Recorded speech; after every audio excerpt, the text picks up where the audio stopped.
Support for this podcast comes from iTube.net. iTube is ophthalmology's leading source for high quality ophthalmic surgical videos, educational series, spotlights, and more. Visit iTube.net or follow us on Instagram at iTubeNet.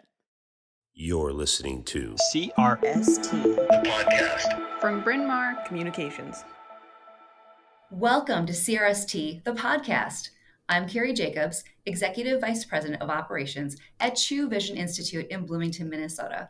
We are a premium cataract and refractive practice, one location with an ambulatory surgery center and laser center. I've been in ophthalmic practice management for over 25 years, and I'm also the incoming ASOA president. I'm excited to be here with you today. I will be discussing ways to improve cataract surgery clinic efficiency, and joining me is Dr. Scott LaBorwit, who will be explaining how creating dedicated cataract consult sessions can streamline patient flow and improve both staff and patient experiences. I'll also be sharing insights on benchmarking and process improvement to enhance productivity. Let's get started. So Scott, could you share a little bit about yourself before we get started? Well, thanks, Carrie. Thanks for having me on today. And I'm in the Baltimore area in Maryland, and I am the founder of Select Eye Care. And now I serve as the chair of the Medical Advisory Board for Vision Innovation Partners, which is in 4 states in the Northeast region. I grew a practice that was cataract and glaucoma, and now I'm only doing premium cataract surgery. And it's been kind of an interesting journey, and setting some focused clinics really helped us find our way as we moved to premium and just looking at the experience for the cataract evaluation with our patients. Fantastic. I can't wait to dive more deeply into this. Well, Scott, I loved your article. What inspired you to create a cataract-only consult clinic, and what challenges were you aiming to address? Well, it's kind of interesting. First of all, the best ideas are never your own. So it was actually a lead tech that came up with the idea at the time, and I was a little resistant to it. But as I went through my day and scattered cataract consults, mixing in post-ops, and promised quick visits for an IOP check, I realized that cataract consults were very inconsistent with time. I'd walk in the room and techs weren't always doing all the workup that I needed. So I was striving for what I call one pass system, where I go in the room and don't have to go back in the room. And it was very challenging, and some staff turnover added to challenges. This was many years ago. So a tech said, hey, what if we do 2 hours on a Monday morning and 2 hours on a Thursday afternoon, that every 20 minutes we just do cataract consults? And I was kind of resistant to it, but I was feeling some frustration on my end. And it's also around the same time that I realized that, learning to be the best doctor I could and provide the best care for my patients really wasn't what my business was about. As I was scaling up and growing my practice, I realized that the patient experience was really what I was looking for, that I wanted to focus on that and improve that. And so by creating this dedicated time of this cataract-only consult clinic, it gave us an opportunity to focus on that experience and really fine-tune it. That journey went from 2 hours twice a week to somehow my only appointment is a new patient cataract consult at this point. I love that. You must have a vertically integrated practice as well. Where do you have optometrists working with you to also help feed that cataract clinic? Well, we're actually a med surgical practice, so we don't do any routine care. So we have relationships with outside optometrists and primary care providers, and at this point, just really in the community. So that's where our referrals come from. But we do have optometrists that are part of the med surgical piece of what our practice is as well. Yeah, in our practice, we've moved to block scheduling for multiple reasons, very similar to what you were experiencing. But what we've found through doing that, and I'm sure you've experienced this as well, is the like appointments have a like mindset. So everyone is in the same space, kind of going through the same journey at the same time. And the team and the staff are focused on that same type of appointment. So we have, because we are also a refractive practice, we also have block schedules for refractive appointments too. So we're not intermixing the older surgical population with the younger, laser population. Everyone is kind of in that same mindset and boat. So that also, I think, creates a level of efficiency when you do have that focus. Let me ask you this. So if you're doing block cataracts, is it just cataract visits, and how many are you doing in an hour? Yeah, so at first it was just 2 hours twice a week. It was like a trial to see how it goes. Like I mentioned, I was a little resistant to the suggestion initially. But I think what I realized pretty quickly was that initially the focus was on kind of the experience for me and my staff. How can we be less frustrated that we were missing pieces as we went into the room? The refraction wasn't done, the glare testing wasn't done. So it actually became somewhat scripted as we became focused on who's going to play what role. So from the front desk, making sure they were managing expectations of the patient and the time they'd be in the office, the dilation, to any forms that they could fill out before they came in if they didn't want to deal with that in the waiting room, to the testing tech doing specific testing and learning how to do it well. And then even the tech that was seeing the patient, making sure that we actually wrote out a rubric that they would do for each patient. So therefore, when I walked in the room, it was all teed up, and it was at a level that we've really never had in our practice until we started focusing on that specific piece of it. And it made me more relaxed, so I didn't feel like I was getting through my day, but instead, I felt like all of a sudden we shifted from me to we in our clinic. And it was really, we were all trying to find the best way to do cataract clinic. It wasn't me just trying to see my cataract patients and schedule them and get through my day and mixing it up. So the dynamic shifted significantly within the practice, and you could feel that it was happening. And then at the end of the day, we'd meet as a team and discuss, hey, what's working, what's not. And the best ideas came from the streets. I thought I understood it all, but as the staff was talking about the rough spots and pain points, and I'd have suggestions, I found, the more I listened, the better we got also. But working as a team is a lot better way to get through your day than trying to drag your staff and you through your clinic. Absolutely. I love how you said that you had kept your team involved in this process and they have input. And you would run down at the end of the day. That's very much like the restaurant industry, right? They have a pre-open huddle to talk about who's coming through their doors. Is there any VIPs? But then at the end of the day, at the end of the shift, they're also running down what worked, what didn't work. And that's the hospitality industry. And I think we are very similar to the hospitality industry because we have expectations that our patients want met. And it really is about that patient experience, right? The patient experience is your currency and creating least. I think in healthcare,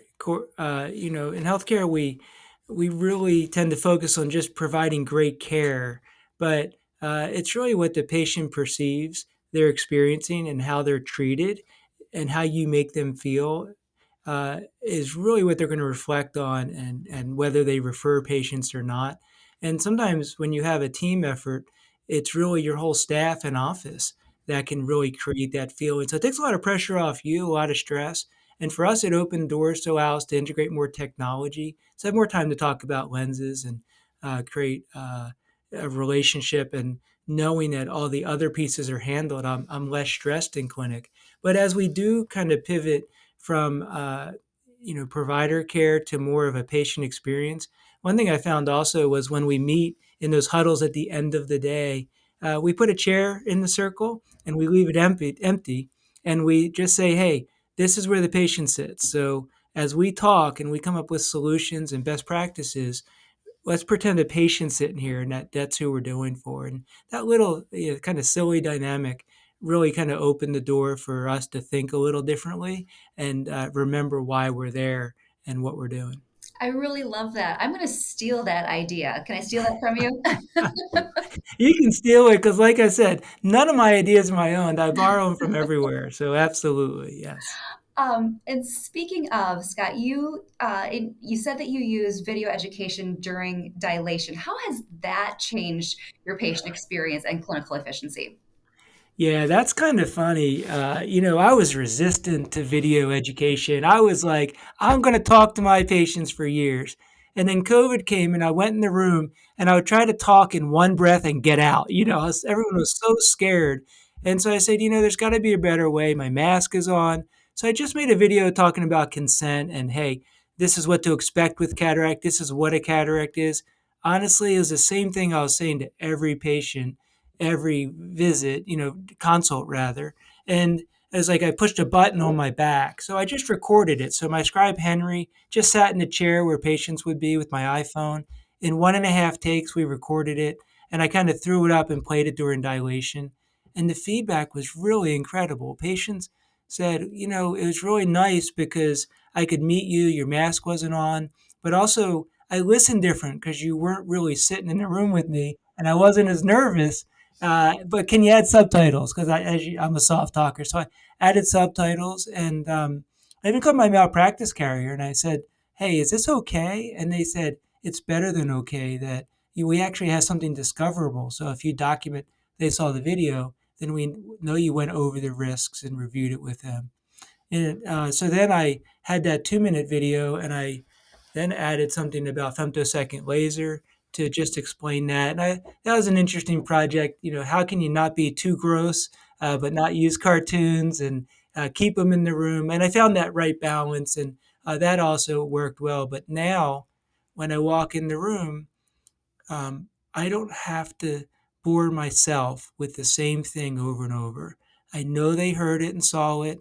I walk in and we could just talk about lifestyle things, premium options, and my job got better overnight by showing that video. And then they go home and they don't remember what part was the video, what part was him talking to me. It all blends together. And so I think it really helped their experience. And I also think people learn in different ways. So by presenting it with subtitles and me not in front of them, that's an interesting dynamic. And it was a home run. I suggest it. In fact, in our platform, we mentored 16 doctors that wanted to do more refractive cataract surgery. And in the end of all the lessons and shadowing, they all created a video that they showed during dilation, all 16 of them.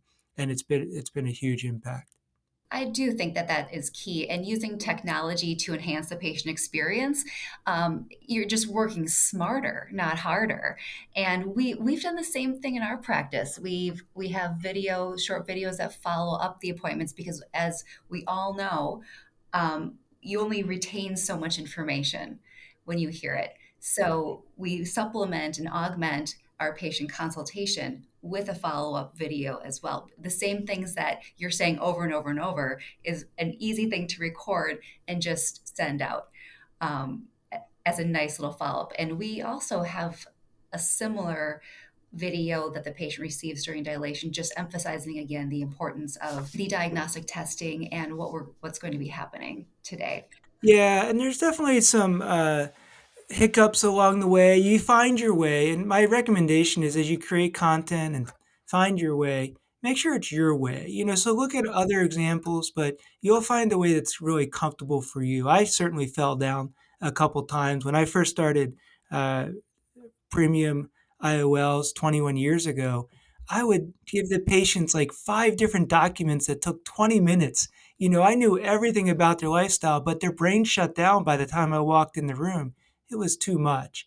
And even when I started femtosecond laser, I remember trying to verbally explain what it was. And after like 7 minutes of rambling on, I looked up at the patient and they were completely confused. I didn't need to explain what spot size was and 10 to the minus 15th laser pulse. So it was too much. So you have to be careful that you're kind of balancing that. But I think, as long as you kind of stay as true to yourself and how you want to communicate, it'll come off authentic and real, and you'll feel more comfortable, and your patients will also. I couldn't agree more. And to that point, you kind of you triggered something in me that you really are communicating to the personality that you're talking to versus having a one size fits all approach. Because the analytical mind may want all the data that you were talking about, but then you may have a completely different personality that the data, you've lost me.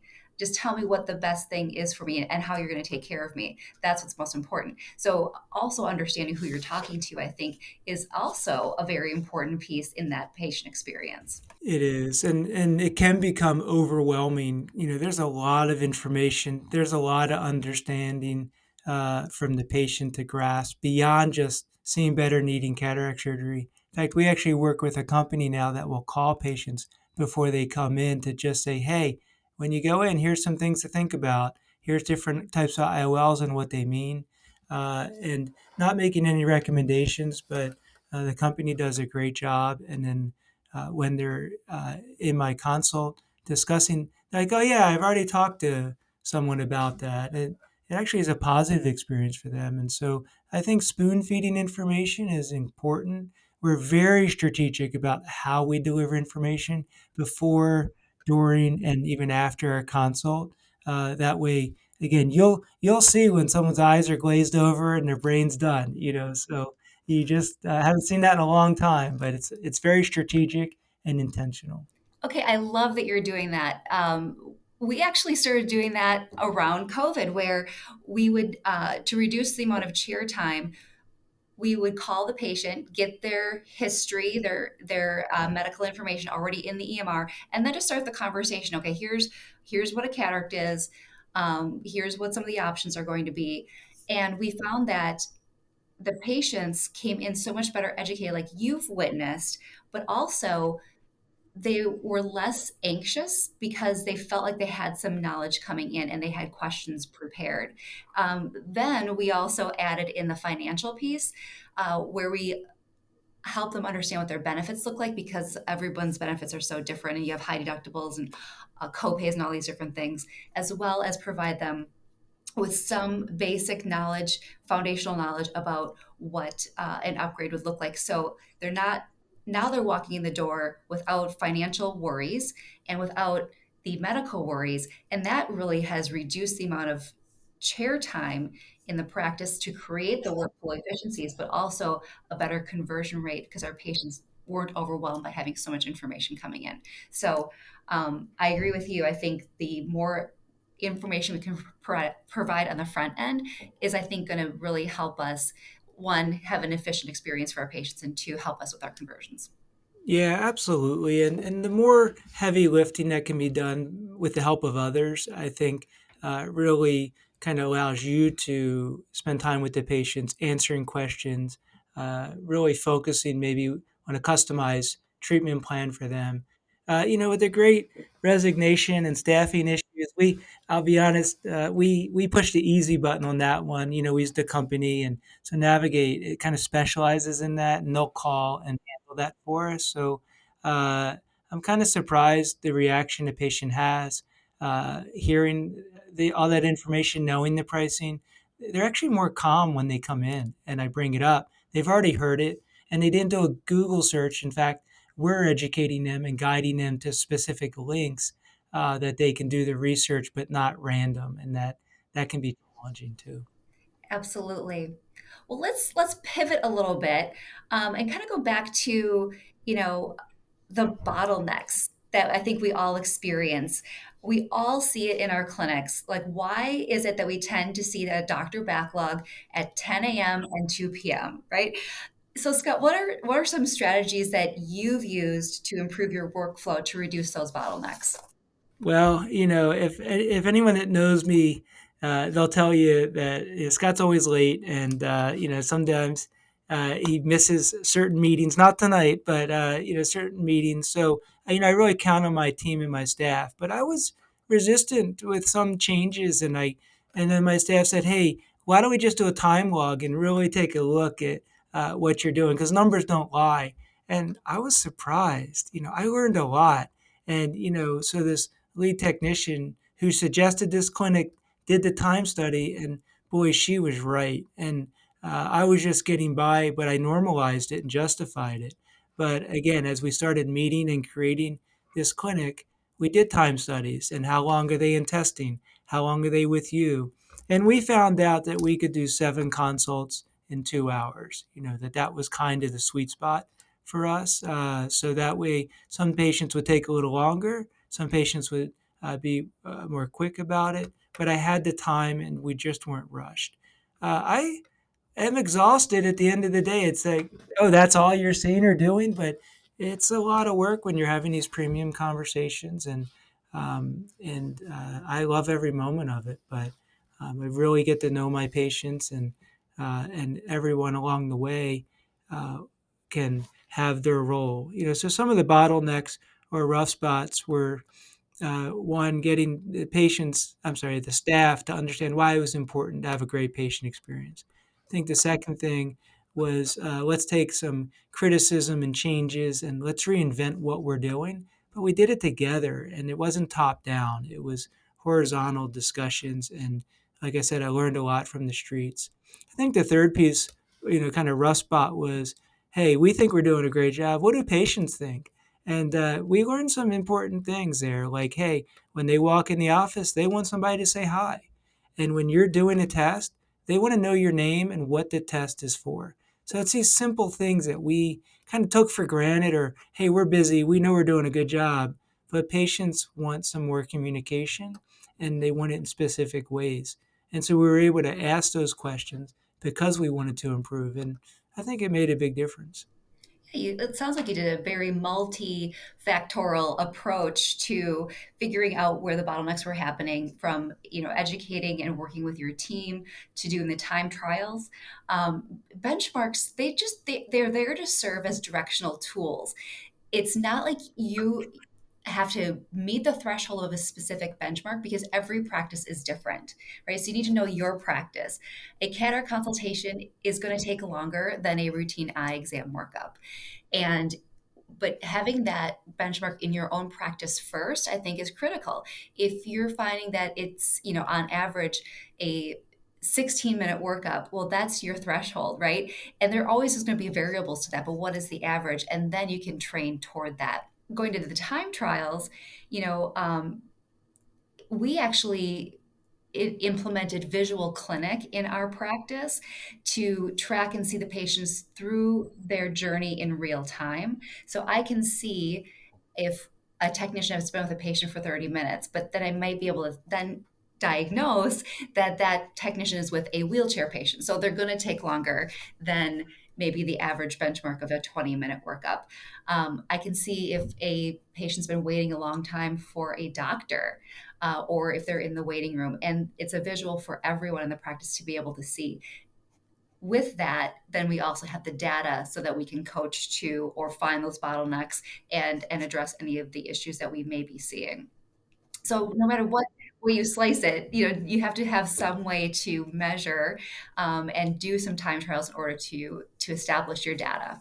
Yeah, absolutely. And the fact that you're even looking at that, caring and questioning, that's the spark that really will start to change with that. And look, it becomes addictive too. So we did it for Cataract Consult Clinic, but then on Wednesdays I started doing like all day glaucoma clinics. So I was doing 17 new glaucoma consults in one day. But our team was ready, and I had post-ops woven in and yearly dilated follow-ups woven in. And we really worked that schedule with time trials. And we even bought a second visual field machine at the time so we could run 2, because we found that to be a rate limiting step on those 17 consults as well, the new patients. But so it's not just cataract surgery.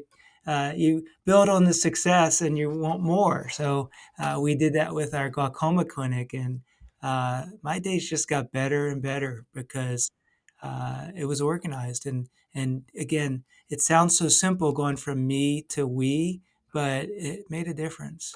I love that. And I can hear and see from you that your culture is really important and your team dynamic is really important. And that has everything to do with then how you're the patient experience. So in our practice, our cultural pillars are caring, communication, and education. We hire caring people who want to take care of people. We communicate a lot and we get feedback from our team like you do, and we educate the entire team. So all of those little key points really help establish a really strong culture. What is your approach in making sure that your culture is aligned with your patient experience? Yeah, it's interesting. I mean, culture can be challenging because you have to work at it every day. And it's so important. And I would say when I first started in my career, I would complain, why am I here late on Fridays? Or why do I miss lunch I get hangry, by the way, ask my staff, but why am I working through lunch, and I'd get upset. And then I remember somebody kind of looked at me and said, it's your fault. I'm like, what do you mean it's my fault? And they said, well, you can change your schedule. And if you're here late every Friday, then just book less patients so when the emergencies roll in, you're prepared for it. And it kind of really made me rethink about, okay, if I want change and it's my reputation with my practice, I'm going to really work hard to make sure that my clinic is a way that I want to work. And I want to be around people that are, delivering care in the same way that I feel about delivering care. And so I think someone said the best way to find uh, a good staff is to fire bad staff. And it was challenging and hard, even now in the environment. But I think, my main point is you have to recognize that you have that power to make change. And it's not about you doing it, it's about creating an environment so you can be better together. And, if you really strive for that and realize that it can change and it can start with you and it's not top down, then you'll create an environment. It'll become natural because you'll want it bad. You'll see some success and you'll crave it more and you'll keep going for it. I couldn't agree more. I think, like you said, one bad apple spoils the whole cart. And while it may be challenging to run lean by releasing those to the community that no longer serve your practice, in the end, your team would rather run lean than have a culture killer or culture vampire on staff. And having the right people in place that are all aligned with your mission and vision and values. Um, Everyone wants to work toward the same goal. Scott, we're kind of running up on time here. Why don't you just share with us your key lessons that you've learned after testing and refining your cataract only clinic, and what advice do you have for practices considering a similar approach? I mean, my key lesson was, spend some time thinking about how you want to spend your day seeing patients and working with your team. And if you really put thought into the patient experience, you'll start to redefine how you work. And then it'll shift from you dragging your staff through the day and getting through the number of patients to creating schedules and having input horizontal integration of what's the best way for us to do a certain clinic. I'd start small and build. I did 2 hours twice a week, a morning session, an afternoon session, and then it just kept building from there. And we really spent time after working about what does work, what doesn't, what's the rubric of what we should or need. And when you explain to your staff why you're adding femtosecond or why you want to use a certain diffractive lens or an adjustable lens that takes all this work, and they understand the why, it's not just you throwing another piece of technology in for them to have to use or deal with or talk about, but they actually understand the science behind it and the why, and then they're excited about talking to your patients and that working in a practice that brings in technology and offers the latest or greatest things to patients. And it just feels different. It hits very different as you're working in that type of environment. But it has to be proactive. And so those are my main keys. Excellent, excellent points. And I think you need to understand how your practice is currently performing against the benchmarks. You need to have the data to support what you're trying to accomplish. Analyze your current workflows, identify bottlenecks, and brainstorm solutions with your team, and effectively communicate change, which I think was one of your key points. And then of course, utilize technology to enhance the patient experience. I think the bottom line that both Scott and I have been, I think, aligned with here in this podcast today is keep the patients at the forefront, and you're not going to make a wrong decision. They're the reason why we're here. Yes, I couldn't agree. Well said. I love it. All right. Well, thank you, Dr. LaBorwit, for sharing your experience with the cataract-only consult clinic, and thank you all for listening.